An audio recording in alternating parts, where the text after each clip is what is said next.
This is the 50th annual Frank Schneider Muskie Memorial Tournament this year. This was started in 1968.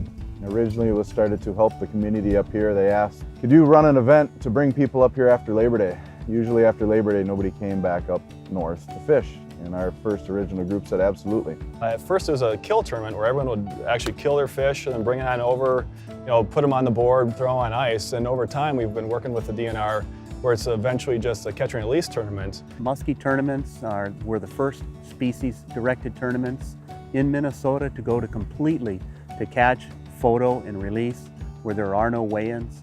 So Muskies Inc. has been a proponent of that for 30+ years. There's no other tournament really like this. It's 24 lakes for 3 days. We had over 480 participants this year. And in order to allow that many people to recreate in that form in an official event, we've had to make a lot of changes over the years in working with the DNR to make sure that we use this resource responsibly. There's probably only about 30,000 adult muskies in the state right now. There's almost 250,000 muskie anglers in the state. So that's where the whole catch and release aspect comes, where people say, well, I just want to keep my one. There isn't one for everybody. That's why catch and release is so important. About 5 years ago is when the DNR talked to us and said, with Eurasian milfoil, with zebra mussels, with spiny water fleas, and a lot of these other species that are showing up at our lakes, how can we talk to Lake Association to make sure that they understand that it's not you that's helping promote the spread of this.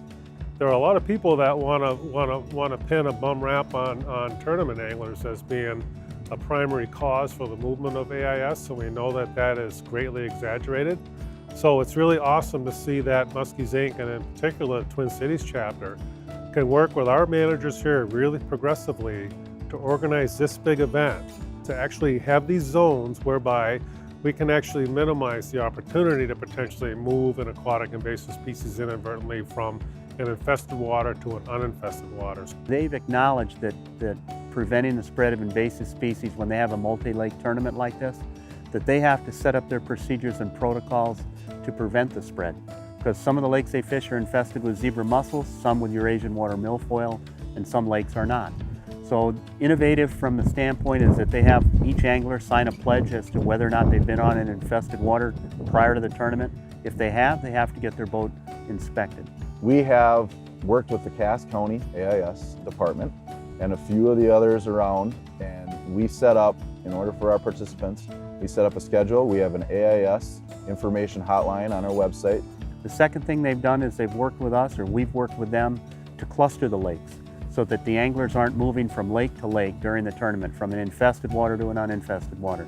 So they declare at the beginning of the tournament what group of lakes or lake they're going to fish, and they have to stay there for the duration of the tournament. We put an inspector in the Northern Lights Casino parking lot from 9 a.m. to 10:30 p.m. and a decontamination station for the same amount of time. We have created an avenue so that they can easily do the right thing, and every one of them has.